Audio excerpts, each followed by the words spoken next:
Tere! Taas uus päev Lihtsaelu kanalil. Mina olen Kaido Sõmmer, olen ettevõtja ja investor ja koos minuga täna on siin minu elukaaslane. Tere ka minu poolt. Olen Tiia Kuusk, lahendusnõustaja, enesearengu juhendaja ja mentor. Ja täna me räägime teadvuse tasanditest. Mis need teadvuse tasandid siis on? Teadvuse tasandid on energiatasandid, kus vastavalt siis oma emotsionaalsele seisundile me võngume. Ja miks on kasulik nendest teadvuse tasanditest teada?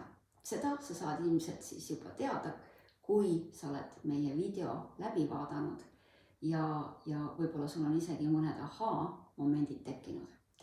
Ja me räägime täna kõikidest, kogu sellest teadvuse tasandi süsteemist algusest lõpuni ära, sest see on üks tervik. Ja kui sa vahepeal tundub, et seda on natuke liiga palju seda informatsiooni, siis sa saad vahepeal lihtsalt siis pausi peale panna või mõni päev siis edasi selle vaatamise, kuulamisega jätkata. Nii, ja kui me võtame selle tabeli ette, siis räägime ka sellest veel, et kes selle teadvuse tasandite süsteemi lõi. Nii, ja kes lõi siis teadvuse tasandite süsteemi?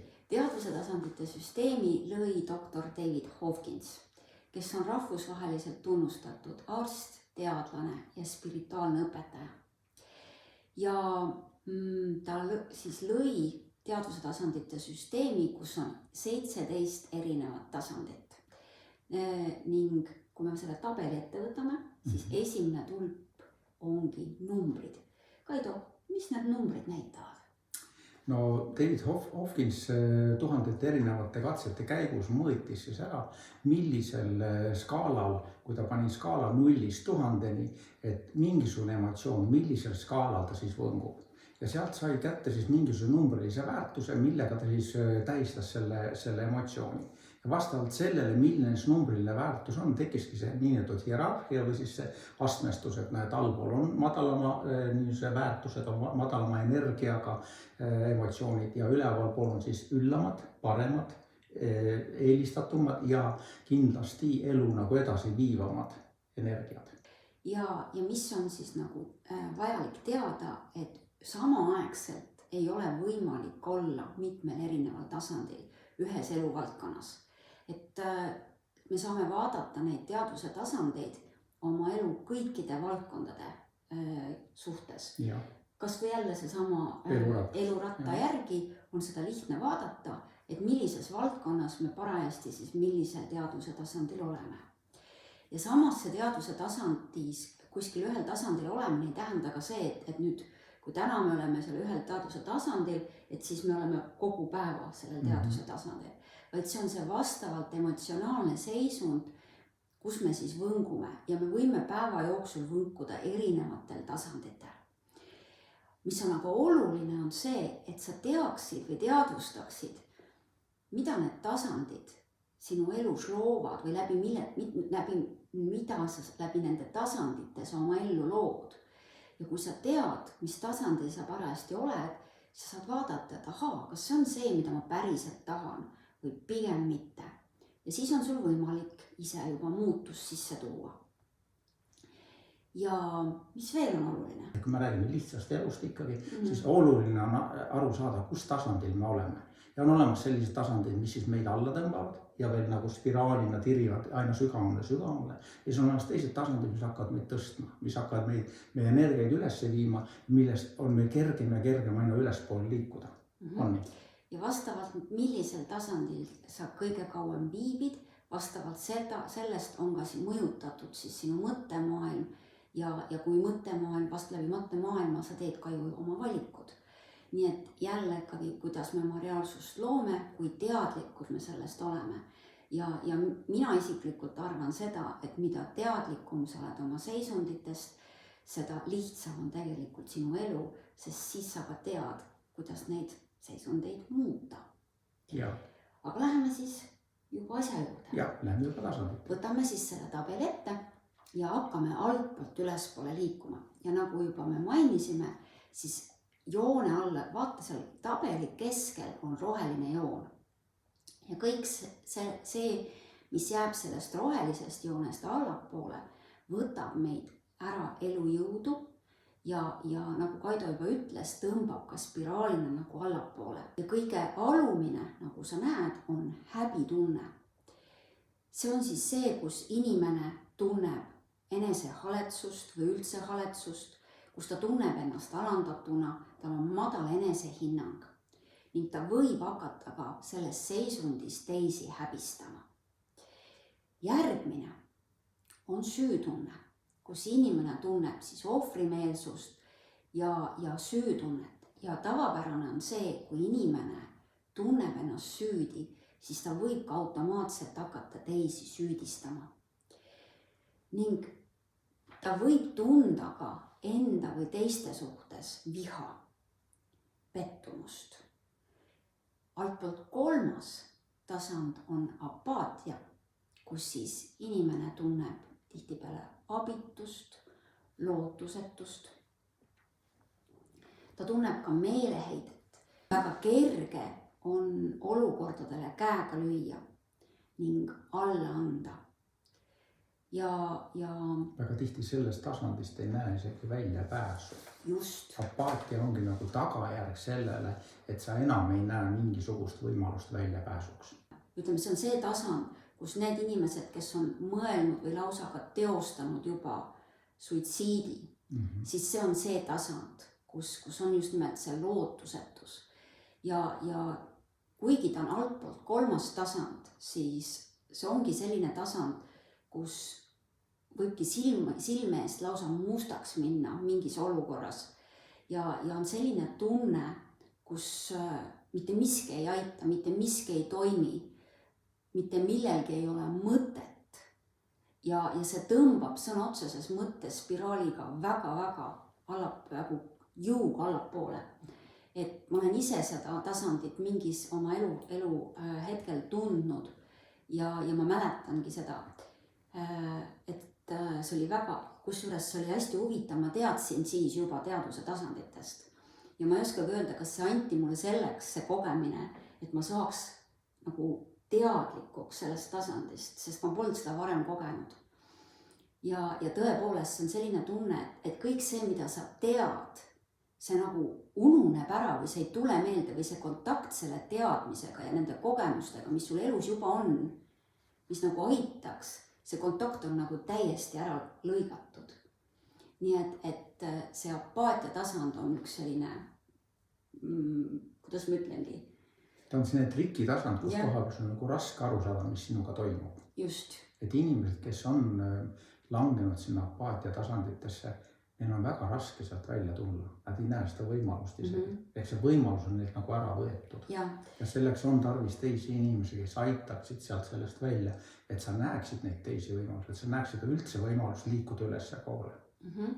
Ja siin, kui nüüd see inimene, kui keegi näeb, et tema tuttav või lähedane on sellel tasandil, siis on hea teada, et võib juhtuda, et see inimene ei tule ise selle pealegi, et peaks abi otsima. Võib-olla siis siin on hea võib-olla natuke nagu delikaatset toetust pakkuda ja võib-olla siis soovitada mõne spetsialisti juurde või keegi inimene, kes siis oskab aidata. Ja. Läheme järgmise tasandi juurde, mis siis on nukrus, mure ja leib.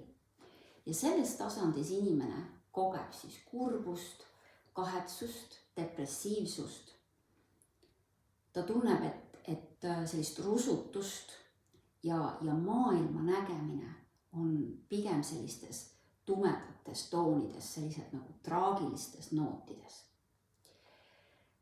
Järgmine tasand on hirmu tasand, kus siis inimene tunneb muretsemist, ärevust, hirmu, ebakindlust. Ta võib olla nagu elus täielikult tagasi tõmbunud. Ja muideks selle tasandiga manipuleerivad meedia kui ka totalitaarsed režiimid. Et hirmul inimene või ärevuses inimest on väga kerge endast välja viia ning temaga manipuleerida. Aga kui sa seda läbi oskad näha ja kui sa oled need teadvuse tasandeid seda süsteemi endale nagu selgeks teinud, siis sa oskad ilmselgelt neid asju, neid olukordi läbi näha, siis sa ei lähe selle mänguga kaasa. Sest tegelikult hirmu kui sellist ei ole olemas. See kõik on ainult kahe kõrva vahel. Väljapool meid ei ole üldse emotsioone olemas. Kõik asjad, mis väljapool meid on neutraalsed. Nad lihtsalt on. Kuniks meie sellele mingi väärtuse anname. Ja see väärtus siis võib olla kas kartus ehk hirm, see võib olla süütunne, see võib olla häbitunne. Need on kõik meie sisesed emotsioonid. See pole mitte midagi välisega pistmist. Võtame siit järgmise tasandi, milleks on iha. Inimene tunneb sellel tasandil ahnust, rahuldamatust. Siia kuuluvad ka iha rohkema raha järgi, kõrgema ühiskonna staatuse järgi.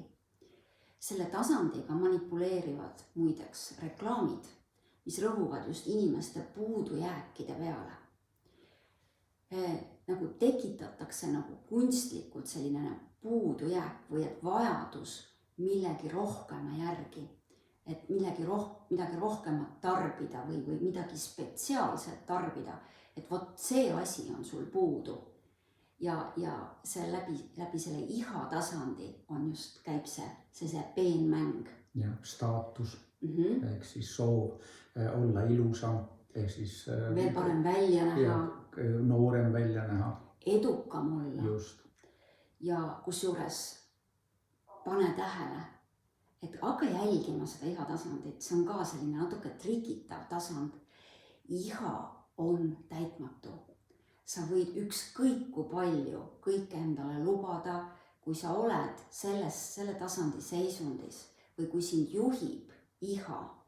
Sa teed mingeid valikuid selle iha järgi, iha alusel, siis tegelikult see on täitmatu. Ja. Nii, võtame järgmise tasandi, milleks on viha. Ja inimene kogeb siis sellel tasandil vihkamist, agressiivsust. Kusjuures jah, see võib olla, agressiivsus võib olla liikuma panev jõud, kuid ilmselgelt ta ei ole loovjõud, vaid pigem ta on just nimelt lammutav ja hävitav ja lõhkuv jõud. Ja. Inimene tunneb viha tasandis ka kibestumist, tihtipeale võib olla see kättemaksuhimu, ta ärritub kergesti. Inimesed on sellel tasandil või selles seisundis sõjakad ja ütleme, nagu Kaido armastab öelda, et see süütenöör on hästi lühike. Ehk siis reageerimised võivad tulla väga kiiresti ja nagu inimene läheb selles reageeringus väga tihti kaitsepositsiooni. Ja kui me nüüd vaatame neid tasandid kuni siia vihanis, siis alumised tasandid nagu võiks öelda on nagu sisemised tasandid. Et need nagu välja otseselt ei paista. Kui inimene on hirmul, siis ta võib olla oma ette istuda ja hirmu tunda, aga seda võib-olla otseselt välja näha ei ole. Süütunne, apaatia, häbitunne on kõik niisugune, aga viha on tavaliselt see tasand, mis välja paistab. Ja otse loomulikult viha ei ole aktsepteeritud meil ühiskonnas. Ehk seda öeldakse seda, et seda ei ole ilus välja näeta, see ei ole hea. Aga kui nüüd vaadata seda, et viha on häbitundest 7 korda võimsam, see tähendab seda, et see inimene, kes on häbitundes, kui tema suudab liikuda ülespoole vihasse juba, kas või viha iseenda vastu, kas või viha selle vastu, et ta sinna on langenud, siis see viha on väga paljugi teda juba üles toov energia. Et kui me saame aru, et inimene on apaatias olnud, siis see viha aitab tal tegelikult lõhkuda seda apaatiat ja aitab sealt juba välja tulla natuke. Nii et selles mõttes viha on väga vajalik tasand, et temas on väga palju energiat. Väga palju energiat, kui lammutavad, aga võib-olla lammutavad just neid alumisi tasandid lammutavad. Ja viha tasand on ka sellepärast hästi oluline tasand, et tegelikult kõik emotsioonid, mis on lõhkuvad ja hävitavad, on oluline märgata, et sa ei suruks neid alla, sest nad on kõik lõhkuvad ja hävitavad. Ja see on nagu, isegi kui sa ei ole kontaktis nende emotsioonidega või ei teadvusta või ei märka ja nagu automaatselt, sest ühiskonnas ei õpetata, koolis ja lasteaias ei õpetata meilt neid emotsioonidega hakkama saamist või neid teadlikult, kuidas vihaga üldse nende hävitavate emotsioonidega toime tulla, kuidas neid vabastada või kuidas nendest läbi minna. ja me automaatselt surume nad alla väga tihti. Ja see on täpselt nagu arvutiviirus. Me ei pruugi teada, et arvutis on viirus, aga ta teeb ikkagi oma hävitavat tööd. Taustal kogu aeg. Nii et nende hävitavate emotsioonidega on täpselt seesama. Kuigi sa ei tea või ei teadvusta ja ei märka, siis ta teeb oma hävitavat tööd iga sekund. Ja viha puhul on ka veel see hästi oluline, et kuna ühiskonnas, nagu sa ütlesidki, et ei aksepteerita seda viha, siis viha nagu lubamine ei tähenda seda, et sa lähed ja röögid kellegi teise peale või lähed kellelegi kallale või väljendad seda või valad selle kellegi teise peale välja. Viha lubamine tähendab seda, et ütleme, kui sa oled oma vaimse teekonna või enesearengu teekonna alguses, siis sa võib-olla ei oska seda emotsiooni lihtsalt kui energiat kogeda. Aga siis on võimalus näiteks tõesti, et sa lähed metsa või oled kuskil, kui sa oled üksinda kodus ja sul on kui sa oled majas, eramajas, siis ei ole probleemi, korteris, kui sul on paksud seinad, et sa lihtsalt tõmbad kopsud õhku täis ja röögid välja selle. Või üks võimalus on ka, et võtad suure padja ja tõepoolest taod seda patja kogu vihast, et sa kohe tunned, kuidas see emotsioon läbi selle jõu ja selle tagumise, see nagu vabaneb. Sa tunned ja näed neid inimesi, kes nagu vihased inimesed, nagu tunduvad, et nad kogu aeg vihased ja pahased. Samas on niimoodi, et see inimene võib-olla käitub kogu aeg vihaselt, aga ta laseb kogu aeg seda energiat välja. Ta laseb selle välja ja tema jaoks tegelikult nagu sisemiselt ei toimu midagi. Aga väga hull on lugu nende inimestele, kes tunnevad viha ja seda välja ei näita. Kui see katel kogu aeg keeb sees ja podiseb ja ta surub selle alla ja surub selle alla, siis ta hävitab ennast sisemiselt palju rohkem kui see inimene, kes teatraalselt küll karjub kõikide teiste peale kogu aeg, aga tal endal on kõik korras, sellepärast, et ta on selle energia välja lasknud. Tema tuli see, ta lasi selle välja, kõik teised kannatavad, aga tema korras. Aga minu juurde on näiteks jõudnud inimesed, väga imelised, armsad inimesed, kes on siis saanud vähidiagnoosi ja alguses ma ei saanudki aru, mõtlen, nad on nagu nii armsad inimesed, et miks nendele selline haigus. Ja siis, kui ma nagu läbi aastate ise sain rohkem kogemusi ja teadmisi juurde, sain ma aru, et need armsad inimesed ongi need, kes ei näita seda viha välja, vaid peidavad selle sügavale enda sisse ära ja see lihtsalt hävitab ja sööb neid ennast sealt seest. Aga läheme siit edasi. Joonealune viimane tasand on uhkus. Ja see uhkus on välistest asjaoludest sõltuv. Kui see elust kaob, võib asenduda näiteks see tasand häbiga. Ja selles seisundis võib tulla nagu eitamine, üleolek, vastandumine nagu teistele. Ehk siis see uhkus ei ole mitte selline loov uhkus, nii-öelda nagu positiivne uhkus, vaid see on selline nagu üleolek, et ma olen nagu teistest parem, ma vaatan teiste peale või olukordade peale alt ülesse, või vabandust, ülevalt alla. Et see on selline just nagu hävitav uhkus. Ja see on ka selline trikitav, sellepärast, et vaata öeldakse, et tead, ma olen kui kellegi läheb hästi, et siis öeldakse, et ma olen sinu üle uhke. Ma arvan, et see ei ole üldse mitte see uhkus, et see ei tähenda seda, vaid just nimelt see, et kui sa oled nagu üleolekut ja vaatad ülevalt alla. Ja eks see, et sa otsid välistest asjadest tuge selleks, et olla teistest üle. Eks sa proovid välja näidata välist asjadega, on see riietus, on need autod, elustiil või mida iganes, millega siis proovid seda näidata. Tavaliselt, ütleme, uhkuse tasand tuleb kindlasti uuslikastel ehk nendel, kes siis on saavutanud sellist natukene edu juba, siis on tarvis näidata pling-plingiga välja, kui palju nendel on ikkagi nagu parem elu, kui teistel on. Ja väga tihti inimesed teevad uhkusest väga lolle asju selleks, et teistele nagu näidata seda, kuidas nemad on natukene paremad. Ehk siis tegelikult on see väga tihti madala enesehinnangu tasand, kus kohal sul on tarvis seda uhkust ja see uhkus toidab sind väga hästi energeetiliselt, aga tegelikult on ta energiat võtta, mitte sinu elu edasi viiv ja sinu reaalsust positiivses suunas loov.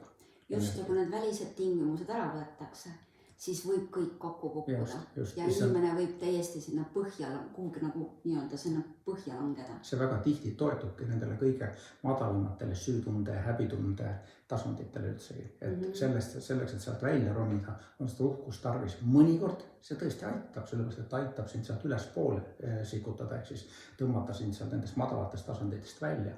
Aga kui see toetub ainult välimistele asjadele, siis seal ei ole nagu püsivust. Oluline on see, et sa oma elu suudaksid luua, oma reaalsust suudaksid luua püsivalt hästi.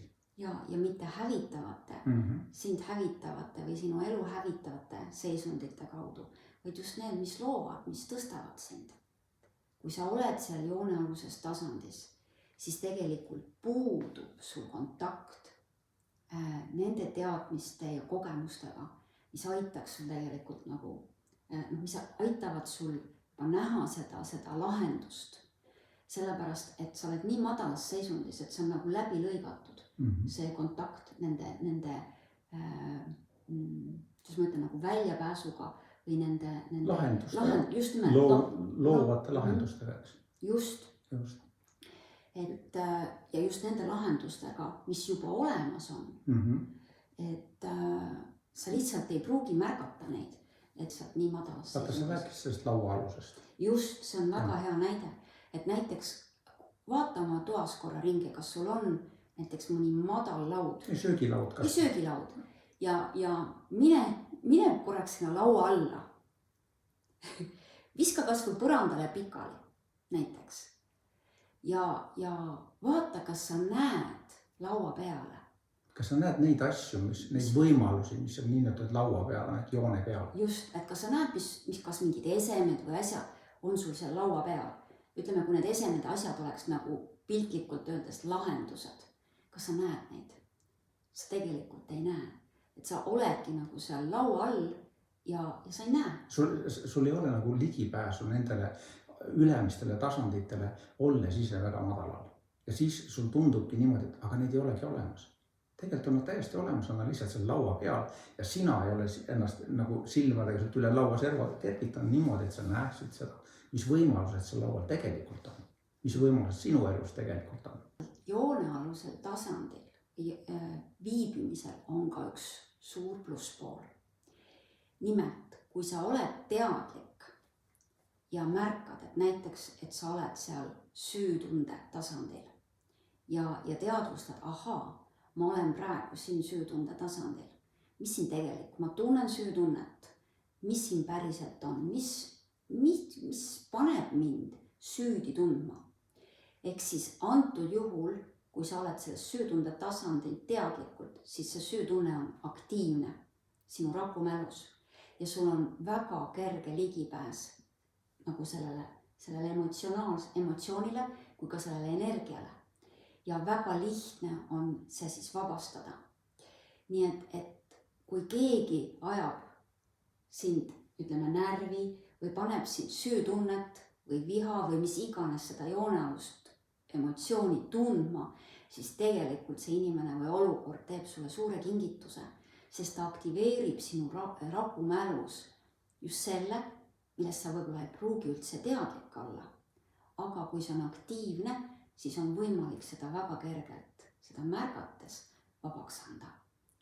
Kui sa oled algaja, siis sa võib-olla ei oska neid praktikaid või tehnikaid kasutada, sul lihtsalt pole teadmisi nende tehnikate või praktikate kohta, siis on võimalik pöörduda mõne spetsialisti poole, kes saab sind aidata ja õpetada sulle neid tehnikaid või praktikaid.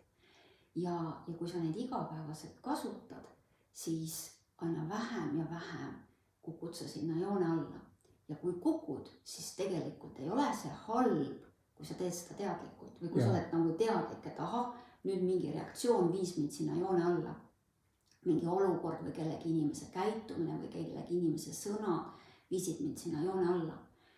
Et sa saad seda enda kasuks tegelikult tööle panna. Ja. Tahad sa lisada midagi siia? Joone alla. Ma tahaksin joone peale lisada midagi. Lähme edasi joone peale hoopiski. Just, läheme joone peale. Ja joone peale esimene tasand, kui sa vaatad, on julgus. Ja siin selles tasandis toimub esimest korda energia tootmine. ning see on võimenduse tasand ja inimene tunneb selles tasandis, et elu on põnev, tal tekib juba selline elevus,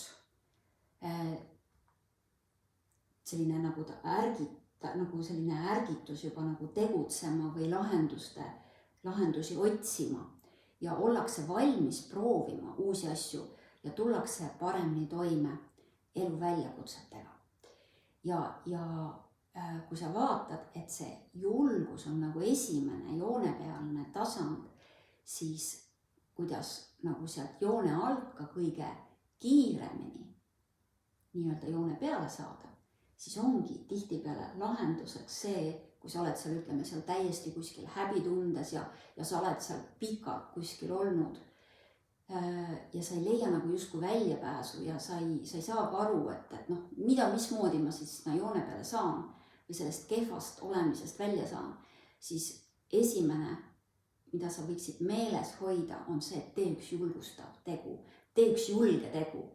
Ja kindlasti meil kõigil on kuskil nii-öelda sahtlis mingid mõtted või toimetamised või tegevused, mis on käinud peast läbi või unistustest läbi, kui me pole julgenud neid ette võtta, siis võib-olla tuleks võtta esimene mingi asi või mingi toimetamine sealt nii-öelda siis sahtlist välja ja viia see ellu. Et see tõstab automaatselt kohe sind sinna joonepealsesse seisundisse, sinna tasandisse. Julgus on vägagi loov tasand. Et tegelikult maailma ei juhi targad inimesed, et maailma juhivad julged inimesed. Ja väga tihti need julged inimesed olid koolis kolmelised ja siis need viielised, kes ei ole tegelikult nii julged, töötavad nende kolmeliste jaoks sellepärast, et neil ei ole julgust. Neil on teadmis, neil on oskus ja kõik tundub liiga riskantne. See kolmeline ütleb, mul ei ole vahet, ma lähen teen ära. Ja ta lähebki teeb ära ja siis tema on julge ja temal on seda ettevõtlikkust, et hakata asjadega pihta ja teised inimesed töötavad tema jaoks.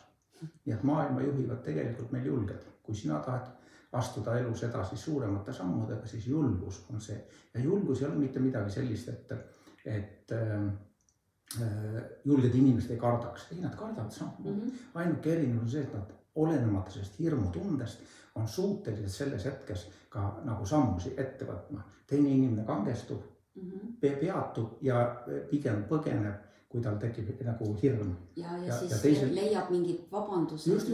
See sisekõne, kõik see, mis toetab selleks, et mitte olla selles tasandis, kus kohal julgust on tarvis. Sest julgus on tegelikult ka teatud mõttes adrenaliini ja vihaga koos käimisena asi, et sul ikkagi seda energiat seal on teatud mõttes olemas sellist, mida on sul nagu kehakeemia toetab selleks, et need julgustükki ette võtta. Sest samad moodi võtab töö hirmuga sul nii-öelda julguse ära just nimelt see energia poolselt. Ja see on ka otsus, et tihtipeale ongi see julgus tegelikult otsus. Jah, ma kardan, aga mis siis?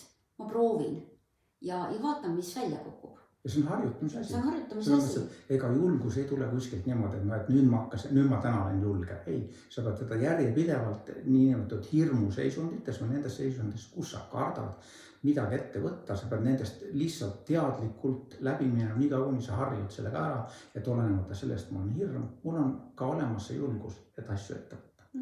Igal juhul on see valiku võimalus. Ja vaatame siis järgmist tasandit, mis on neutraalsus. Ja selles tasandis muutub energia juba väga positiivseks. See on sisemise enesekindluse tasand. Inimene kogeb siin usaldust, tekib usk iseendasse. Ta usub, et asjad juba laabuvad. See on ka enesekindluse tasand. Ei tunta enam vajadust midagi tõestada ja puudub võitlushimu. Ja soovid sa midagi sellest neutraalsuses lisada? Neutraalsus iseenesest on seesama asi, et sa vaatled maailma ja kõik on nagu ta on. Ilma, et sa annaks talle mingisugust tähendust. Ei anna talle ei positiivset ega negatiivset tähendust, ta lihtsalt on. Sest meist väljapool kõik asjad ongi lihtsalt, kuniks meie selle tähendust sellele anname. Ja et neutraalsuse tasand on esimene tasand, kus sa võiksid tegelikult teha juba rahu. Sisemise rahu sellega. Asjad on nii, nagu on. Me ei tea, mis on niimoodi on, aga nad on nii. Nii pea, kui me anname tähenduse, nii pea sukeldume, võtame isiklikult, juba hakkab toimuma midagi. läheme siit järgmise tasandi juurde, mis on valmisolek ja abivalmidus. Ja selles tasandis tunneb inimene juba edukust, selles tasandis toimub kiire isiklik kasv ja sisemiste takistuste ületamine muutub juba palju-palju kergemaks. Inimene on optimistlik, lootusrikas. Inimene on valmis tunnistama oma puudujääke ning neid arendama. Ja selles tasandis on väga tihti ka inimesed juba kaastundlikud teiste suhtes. Ja kui me räägime sellest, et kuidas oleks väga kiirelt võimalik sealt joonealustest tasanditest joone peale jõuda, eriti kui sa oledki kuskile väga pikalt kinni jäänud, siis ja sa ei näe ise lahendust. Sa ei näe ise lahendust. Kõige lihtsam on üks isetu tegu. Ja mis asi see isetu tegu on? No näiteks uuri, kus on abikäsi vaja. Mine näiteks paku ennast kas või loomade varjupaika abiliseks. Küsi, kas on abikäsi vaja. Või kui sa lähed näiteks metsa jalutama, pista kilekott taskusse ja kui sa näed kuskil prügi maas, mis ei peaks seal metsas olema, pista kotti ja mine viska pärast prügikasti. Või mine toidupanka appi. Või neid võimalusi, kus vajatakse abikäsi, on tegelikult palju rohkem, kui me arvata oskame. Mine niida kõrval krundil kuskil teeserva ära, ilma et sa ootaks, et keegi seda näeks ja keegi seda tähele paneks ja keegi sind kiidaks selle eest. Või tee ära midagi sellist, mis on siis kas kogukonna või ühiskonna jaoks vajalik, aga samamoodi ilma, et sa peaksid kellelegi sellest märku andma, et sina seda tegid. Vaid see, et sa lähed lihtsalt teed ära. Selle käigus toimub väga huvitav asi. Kui inimene seda tööd teeb, siis need mõtted ja need asjad, mis meie peas toimivad sel hetkel, lahustavad väga tugevalt neid alumise tasandi, neid emotsionaalseid tasandeid. Ja see on see koht, kus kohe me kõige kiiremini suudame liikuda ülesse. See on vähemalt üks esimese asju, millega me suudame kõige kiiremini, sest seda on teadlikult nagu võimalik kohe teha. Okei, ma olen väga madalal, mis ma ette võtan, kuhu ma saan minna ja aidata kedagi teist. Sest olles ise kõige sügavamas augus, on kõige kergem minna aidata kedagi teist ja läbi selle tõusta ise. Aga seda peab tegema teadlikult. Ja. Et jälle, et sa ei suru neid emotsioone alla, ei tee seda naerunägu pähe ja ei lähe teisi aitama, vaid sa teed seda teadlikult. Ja isetu teo puhul on hästi oluline märgata seda, et sa tõepoolest ei oota mingit kiitust ega tunnustust, vaid keegi märkaks seda, vaid just, et sa teed seda puhtast südamest ja teadlikult. See, et nüüd keegi, või sa isegi kui sa mõttes ootad mingit tunnustust, et äkki keegi näeb, et ma olen tubli, siis see ei ole enam isetu tegu. Mine korista trepikoda ära, ilma et sa kellelegi peaksid ütlema, et sa seda tegid. No, mine korja konnid sealt sellest bussipeatust ära, mine sinna õhtul või hommikul niisel ajal, kui inimesi ei ole seal, et keegi näeks sind, et tekiks seda momenti, et järsku keegi paneb tähele, vaid see on sul kerge teha siis. Ja see rõõm, mis siis tuleb, aitabki sinu seisundit muuta ja tasanditel siis kõrgemale tõusta. Võtame järgmise tasandi, mis on aktsepteerimine. Selles tasandis toimub tohutu transformatsioon. Sina oled oma elu ja reaalsuse looja. Keskendutakse lahendustele. Inimene mõistab, et on ise oma elu looja ning võtab vastutuse oma otsuste, mõtete ja tunnete ja valikute eest. Tekib äratundmine, et kõigil on õigus oma vaadetele ning pole mõtet kedagi ega midagi hukka mõista. Ning väga lihtne on ka selles tasandis andestada ja aktsepteerida. See andestamine on ka selline trikitav asi, et tihtipeale öeldakse, et andesta kellegile või millegile. Et me saame seda andeks nagu paluda või andesta võib-olla pigem just nagu iseendale. Ja teiste puhul me saamegi nagu aktsepteerida, et vot ta käitus või ütles nii. Jah, ma võin talle andeks anda, aga pigem minutas on see nagu aktsepteerimine. no ütleme nii, et ega me ei pea aktsepteerima halbasi tegusid, et me ei anna nende kuidagi toetust ega julgustust, vaid me anname andeks selle inimese nii-öelda hingele, sest tema on kogenud oma elus, tont teab mis asju, sina ei tea seda ja sina ei tea, miks pärast tema niimoodi käitub, millist valud tema sees on, mis teda taga ajavad. See on tema elu, aga sina võid vaatama, kuidas sina oma eluga toime tuled ja selle tõttu see andeks andmine on see, et sina lõikad enda poolt läbi selle energia, mis sinust tekkis. Seesama iha või seesama ängistus või seesama solvumine või mis iganes tunded sul tekkisid selle teise inimesega suheldes või tema käitumisest, siis sinul on tarvis saada oma energiast lahti. Ja sina ei saa vastuta selle eest, mida teine inimene teeb. Ma olen isegi tähele pannud sellist asja, et need inimesed, kes on teinud iseendaga reaktsiooni sees ära, koevad teise inimesega suheldes seda, et see teine inimene enam järgitab või see inimene ei käitu enam temaga niimoodi, sest ta ei saa seda energiat kätte, mida ta varem sai, ta proovib, ei saa ja ta lõpetab ära sellise käitumise. Hoopis teistsugune käitumine. See ongi peegeldus muutub. Ja aktsepteerimine siin, kui me vaatasime ennast neutraalsuse tasandit, kõik on nii nagu on, siis aktsepteerimine on juba tasand kõrgemal sellest, et sa tegelikult vaatledki neid asju, et jah, võib-olla ei olnudki kõige parem, aga sa aktsepteerid, et see oli nii nagu ta oli. Sa ei saa muuta seda, mis toimus. Sa saad ainult enda sees lahendada ära kõik need emotsionaalsed reaktsioonid, mis sul vastavalt sellele olukorral oli, kuhu sa sattusid. Me ei saa muuta seda, mis on toimunud, aga me saame muuta seda suhtumist sellesse, mis on toimunud. Ja see on meie kõigi enda valik kui ka vastutus. Võtame siis järgmise tasandi. Ja selleks on eesmärgi tasand. Selles tasandis on intelligentsus ja ratsionaalsus, teadmised ja haritus, asjade mõtestamine, kuid selles tasandis on oht ülemõtlemiseks. Ja selline eesmärgi tasandis on ka selline siht nagu elus. Siht, inimene teab, kuhu ta tahab liikuda, inimene teab, mida ta tahab ja liigub selle suunas. Ta loob nagu teadlikult. Kas sa soovid lisada selle eesmärgi tasandisse midagi? Mina arvan seda, et eesmärk on kõigile inimestele vajalik ja sellepärast, et meil toimub mandumine teatud tasandil, kui me kaob ära nagu siht elus, kuhu suunas me liigume.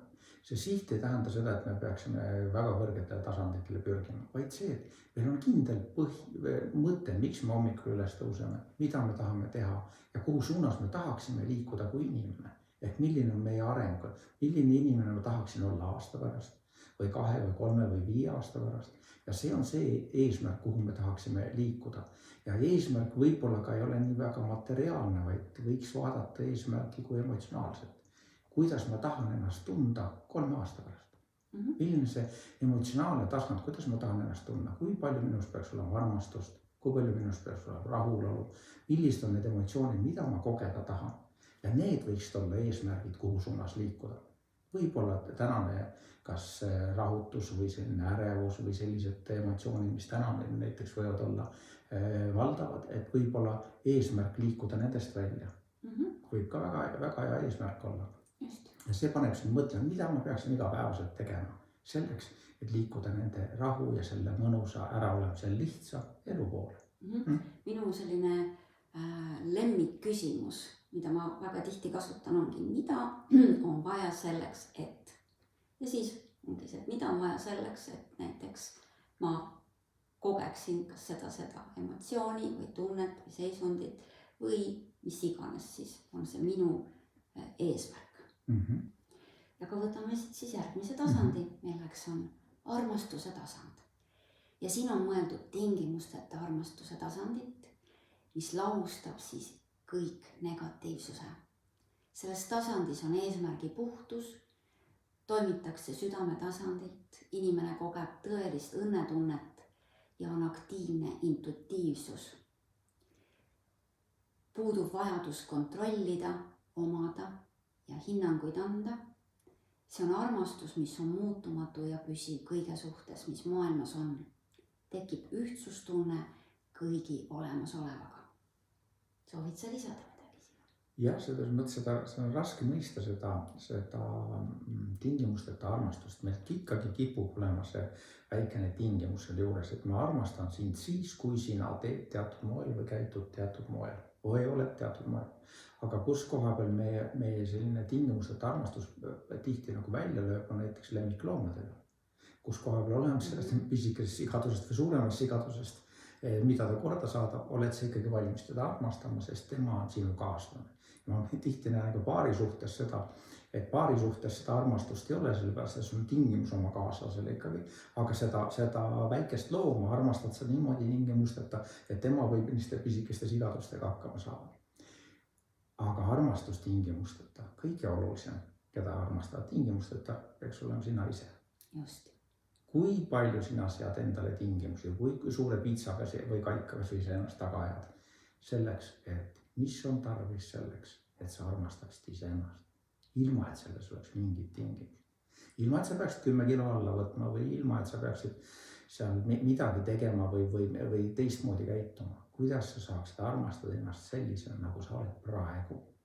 Ja siis, kui sa leiad, et sul on mingisugused asju, mida sa tahad muuta oma elus, võtta need ette ja muuda ära, võtta need eesmärgid, sea eesmärgid ja liigu sinna suunas. Aga kõigepealt alusta iseenda armastamise. Just, ja see, et on mingid puudused, mida sa soovid muuta, ei tähenda see, et sa ei vääri armastust. Ja.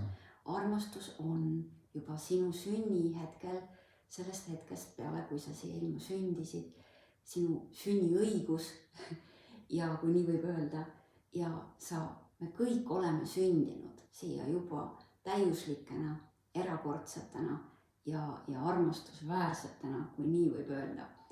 Et tihtipeale öeldakse, et armastus tuleb välja teenida. Ära usu selliseid lauseid ega selliseid loosungeid.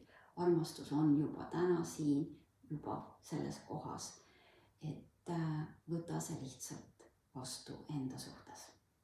Ja. Liigume järgmise tasandi juurde, mis on rõõmutasand. Ja rõõmutasandis on märkimisväärne mõju teistele inimestele. Inimene sulandub üheks jumaliku tahtega, ta on pingutustest vaba ja on sünkroonsus kõiksusega. Iseloomulik on kaastunne, kannatlikkus ning heasoovlikkus ka siis, kui kohatakse vastuseisu või pahatahtlikkust. Et see on nagu aste kõrgem veel sellest nagu tingimusteta armastusest. Aga ma arvan seda, et kõik me oleme tundnud selliseid hetki, kus koha peal see rõõm on nagu selline piiritult tugev armastusega segunev emotsioon. Ehk siis näiteks oled sõpradega koos olnud ja see on selline naeru ja rõõmu ja nalja ja kõike seda on, kuidas ta tegelikult meid toidab meie hinge, kui nauditavalt tugev on see. Ma mäletan lihtsalt reise just, kus kohal me oleme nagu sõpradega koos käinud, kus on nagu tugevaid emotsioone loonud, siis need on väga tugevalt ülespoole nagu tõstud asjad. Et see rõõm on raske nagu niimoodi luua, et ma olen nüüd sealt apaatias ja nüüd ma hakkan endale looma rõõmu. Ei, sa isegi ei mõista selle hetkel nalja, aga selles hetkes, kus koha peal sa oled juba kõrgematel tasanditel, ehk sa oled juba lahustanud need allumused lõhkuvad tasandid ära.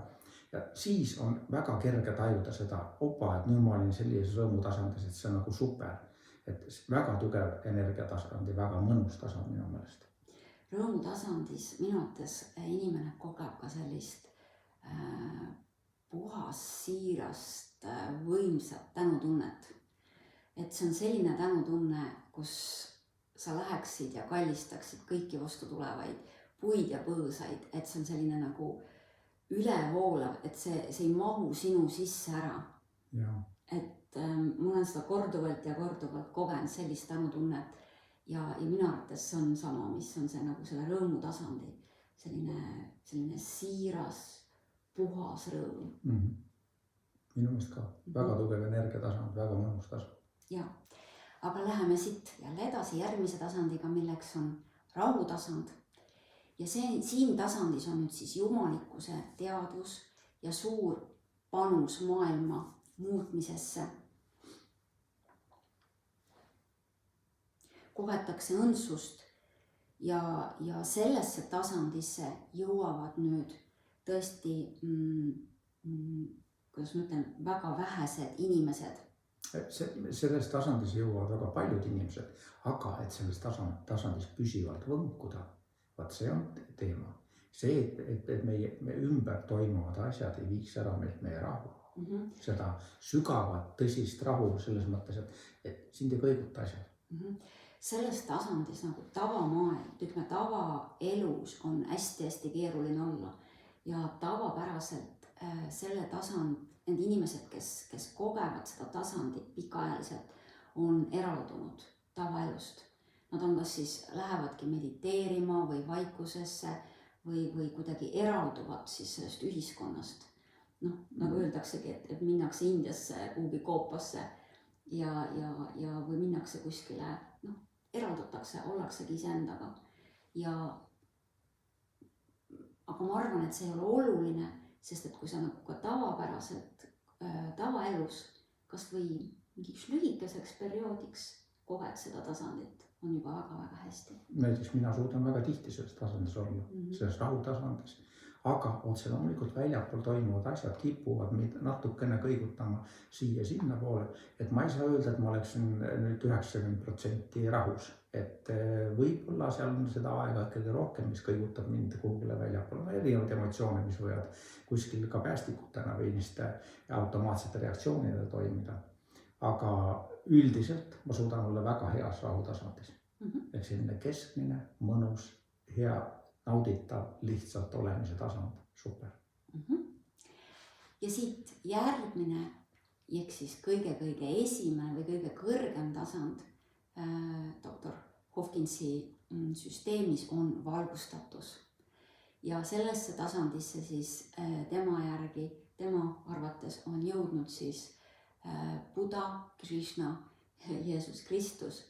Ja selles tasandis on tohutu inspiratsioon, tõmmatakse ligi energiat, mis mõjutavad kogu inimkonda. On olemise puhtus, see teadlikkus on kõikehõlmav, ületab aja ja ruumi piire. Ja sellesse tasandisse võib-olla tõesti jõuavad vähesed inimesed ja võib-olla see ei olegi niivõrd kuivõrd oluline, aga lihtsalt, et sa tead, et see tasand on olemas. See valgustatuse tasand on jällegi selline, kus koha peal arvatavasti maakeral üks inimene miljardist, võib-olla täna 7 inimest võib olla sellisel tasandil, kus koha peal nad on lähedal sellele. Aga selleks, et mõjutada rahvaid ja kogu planeeti, on ikkagi üksikud inimesed, kes suudavad selle energiaga viia asju nii palju edasi, et need muutused nagu globaalselt väga tugevad. Aga sinna poole pürgimine, otse loomulikult, et kõik tahaksime jõuda selle valgustatuseni, kus koha peal me lihtsalt olles muudame juba maailma. Mitte midagi tehes, vaid lihtsalt olles. Juba meie enda energiatasand on nii kõrge, et see muudab kogu meie ümber olevate inimeste energiat ja muudab seda asja kõike paremaks. Just, ja selle siin saabki igaüks vastutus võtta oma seisundi eest ja seda siis vastavalt oma kogemustele ja teadmistele muuta. Ja eelkõige muudad sa oma iseenda reaalsust, oma elu ja kaugemalt siis või kaudsemalt ka siis tegelikult oma lähedaste elu. Mis on oluline selle teaduse tasandite süsteemi puhul siis teada, on see, et see ei ole selleks kasutada, et sa hakkad võrdlema iseennast kellegi teisega. Et see tabel ei tööta siis, kui sa hakkad ennast kellegi teisega võrdlema või ennast nagu paremaks pidama. Et mina olen kõrgematel tasanditel, seetõttu mina olen parem kui ja, et sa hakkad kedagi teist sildistama või kedagi nagu jutumärkides ravima. Et ja loomulikult, et hea on seda tabelit jagada, aga läbi oma kogemuse võib-olla siis oma tutvusringkonnas, et kui sul on juba oma isiklik kogemus, et vaata, näed, see aitas mind nii ja nii ja nii ja vaat sellisel puhul, et siis kindlasti tasuks seda jagada ja võib-olla ka juba lastele sellest rääkida, sest kui maast madalast juba inimene teab nendest teadvuse tasanditest, et ta teab kuidas emotsionaalset seisundit muuta, siis seda kergem ja lihtsam ja rõõmsam on ju elu. Nende teaduse tasanditega on üks selline huvitav asi, et need on natuke nagu raadiolained. Ehk siis meie ise, olles mingisugusel teaduse tasandil, anname välja raadiolaineid. Ja me ei saa olla ühel ajal rõõmu ja õnne ja armastuse tasandil ja samal ajal saata välja vihkamise tasandit. Laineid. Energiat. Ja sama asi on vastuvõtmisega. Ehk kui me võtame vastu vihkamise energiat, siis meil on väga raske olla samal ajal armastuse andmise energias. Ja sellepärast me peaksime proovima olla nendes kõrgemates tasandites, et kui me saadame välja armastuse tasandit, siis maailm peegeldab meile tagasi seda sama armastuse tasandist. Me oleme ise vastuvõtjad samal ajal ka samal tasandil. Ja kui me oleme viha tasandil, siis paraku ei saa me olla armastuse tasandil vastuvõtjad ühel ajal. Nii et proovi, et see, mida sina iseendast välja peegeldad, see tuleb ka sinu juurde tagasi. Kui sa tahad, et sulle tuleks armastust rohkem, rõõmu, rohkem rahu, siis proovi ka seda välja peegeldada. Proovi ka teisi julgustada selles, et ka nemad peegelduksid ja võnguksid samal tasandil nagu sina. Ja tihti on nii, et kui sa hakkad muutma oma tasandeid, siis osa inimesi hakkab sinu elust ära kaduma. Sest nemad ei talu seda, nemad võnguvad ikka oma tasandil kuskil. No näiteks sellised inimesed, kes käivad kaeblevad teistele. Kui sina tema juttu ei taha kuulata enam, sa hakkad võnkuma teisel tasandil, siis ta saab aru, et tal ei ole mõtet, tal ei ole sinuga mitte midagi enam rääkida. Sa oled kuskil õnnejunnis, mis mõttes, mul on siin praegu probleem, mida ma tahan sul lahata 3 tundi, et sina kuulaks mind. Ja sa võngud teisel tasandil ja sa hakkad tõmbama ligi hoopis teistsugust inimesi. Ja need inimesed hakkavad koos sinuga võnkuma. Ja et sellepärast sinu reaalsuse loomine teaduse tasandite kaudu on väga oluline, et sa saad aru, et see, mida sa välja peegeldad, seda sa ka koed. Seda maailm annab sulle. Just. Ja teaduse tasandite seda nii-öelda süsteemi on hea teada ka sellepärast, et sa tänu sellele sa hakkad mõistma ka tegelikult teisi inimesi. Sa mõistad oma lähedasi, sa mõistad oma võib-olla pereliikmeid, töökaaslasi, teisi inimesi. Sa saad aru ja märkad, mis tasandil nad parajasti on. Ja siin on võimalus tegelikult, kui inimene soovib, sa saadki küsida, et kuule, ma näen, et sa oled praegu hädas, aga mul on kogemus ja teadmine. Kas sa oled kuulnud midagi teadustasanditest, et näed? Ja kui see sind on aidanud, siis sa saad juba edasi rääkida ja jagada, kuidas see sind on aidanud. Ja aidata siis ka neid teisi inimesi, kes on huvitatud. Ei ole mõtet seda peale suruda või nagu sundida, et inimene, keegi teine peab muutuma, aga just kui on huvi seda vastu võtta. Ja väga raske muidugi viha tasandil seda vastu võtta, aga alati võid seal välja pakkuda, see ei tähenda seda, et sa pead minema seda maailma päästma. Mis nende teaduse tasanditega väga hea teha on, siin me paneme siia alla lingid, mida sa saad alla laadida. Üks nendest on mustvalge ja seda on nagu tavalise printeri peal hea välja printida ja sa võid panna selle endal näiteks külmkapi külge või kuskil, et mööda minnes sa näeks korraks, okei, aga mis tasandil ma praegu olen? Ja vaadad seda, aga mis ma saaks teha, et ma tõuseks tasandit. Ma ütlen seda, et mida kõrgemal tasandil sa oled, seda paremat elus asi endale jõud, seda paremat reaalsus sa koed ja seda paremini see maailm sulle vastu peegeldab. Ja mida ma kindlasti soovin veel mainida on see, et oled teadlik. Nüüd, kui sa tead teaduse tasanditest, oled teadlik, millist energiat sa ruumi tood, millise energiaga sa ruumi astud, ehk millises seisundis sa oled, vastavalt siis selle teaduse tasandite süsteemi järgi. Et kui sa näiteks tuleb töölt koju, siis mis energiaga sa astud sinna tuppa? Kas see on sind toetav ja ka seda nii-öelda ruumi toetav ja keskkonda päästav või pigem hävitav ja viid seda neid madalaid sagedusi sinna ruumi. Et see on ka väga oluline tegelikult teadvustada, sest ma olen täiesti märganud või ma olen kogenud seda, et näiteks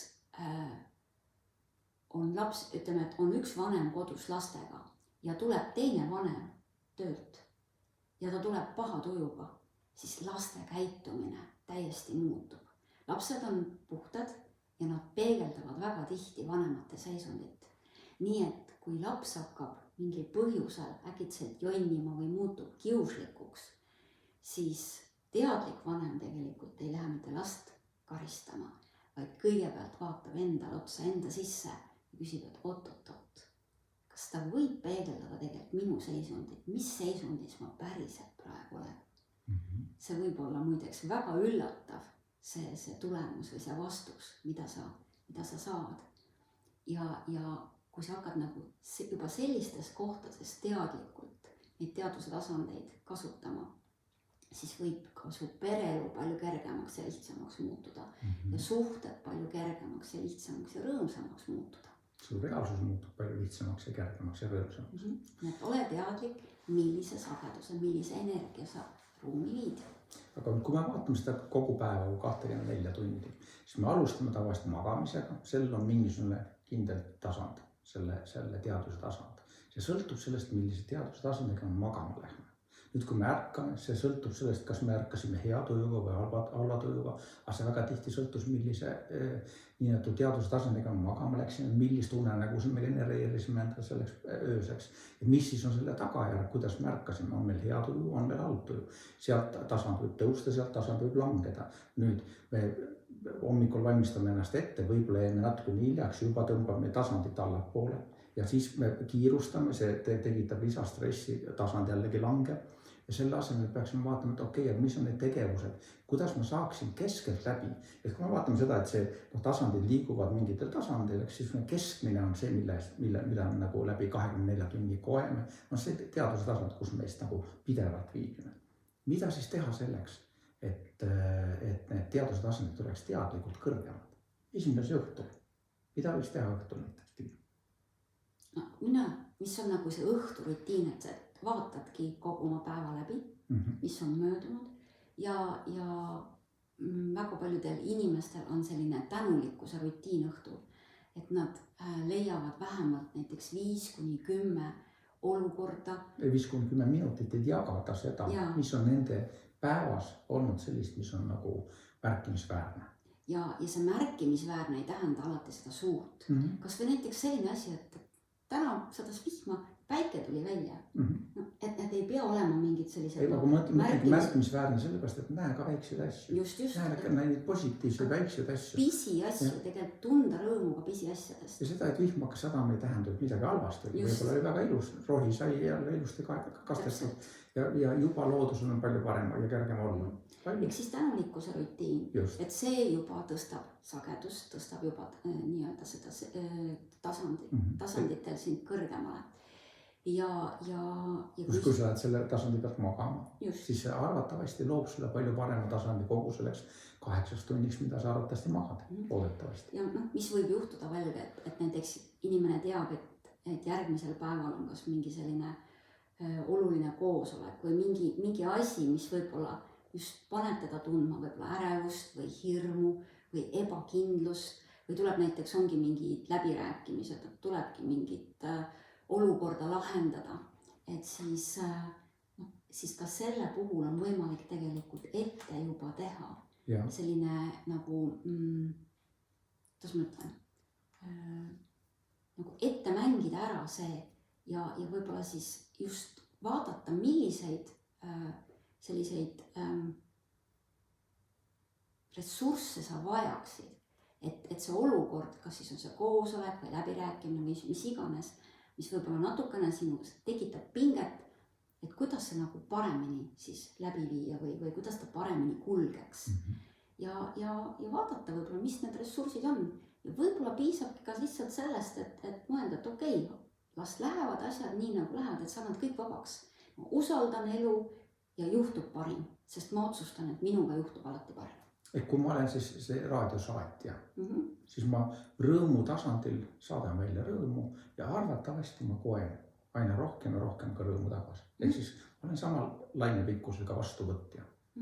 Mis on siis hommikuste rutiini, mida võid teha vastavalt selle, kes millega tegelevaks. Mõned inimesed mediteerivad hommikul selleks, et rahustada maha meelt ja seda pinget, mis päeva peal ette võetakse. Teine asi on see, et kui sa teed oma ajagraafiku liiga tihedaks, siis sa koed ise pinget ja tegelikult ka siin nii-öelda kiire ei ole mitte kuskil mujal kui meil endal peas. Ma olen ise selle välja mõelnud, meil on hästi kiire.